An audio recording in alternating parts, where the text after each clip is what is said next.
దేవుడట నిలబడి వస్తున్న ప్రతి ఒక్కరికి 2 అరటిపళ్ళు వాళ్ళకి ఇస్తున్నాడట.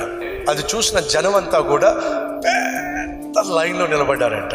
అందులో ఒక చిన్న పాపం పేద పాప వాళ్ళతో పాటు లైన్లో నిలబడింది. దేవుని దగ్గరకు వచ్చేసరికి 2 అరటిపళ్ళు ఇచ్చాడట. అరటిపళ్ళు తీసుకొని ఎంతో సంతోషంగా చూసుకుంటూ వెళ్తున్నప్పుడు మరి కాలు రాయికి తగిలిందో ఏమో, ముందుకు పడిందో ఏమో, 2 అరటిపళ్ళు వెళ్ళి ఆ మురుగుంట్లో పడిపోయినాయి. ఎంత బాధ అనిపించిందో. అప్పుడు ఆలోచించింది, మళ్ళీ వెళ్దాం, మళ్ళీ లైన్లో నిలబడదాం అని తిరిగి వస్తే ఆ లైన్ ఇంకా పెద్దగా ఉంది. ఆ అమ్మాయి చివరికి వెళ్ళి నిలబడింది.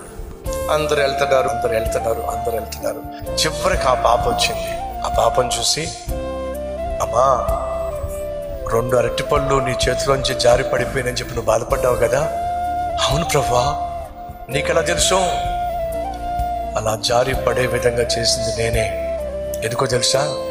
ఈ కంప నిండా ఉన్న అరటిపళ్ళు నీకు ఇవ్వాలని చెప్పి వాటిని నేను నీకు దూరము చేశా. సహోదరి సహోదరులు, మన జీవితాల్లో మనం ఆశించింది ఏదైనా మనకు కాకుండా పోతున్నా, దూరం అయిపోతున్నా, దిగులు పడకండి. అంతకంటే శ్రేష్టమైన దాన్ని నా ప్రభు నీ కోసం దాచిపెట్టాడు.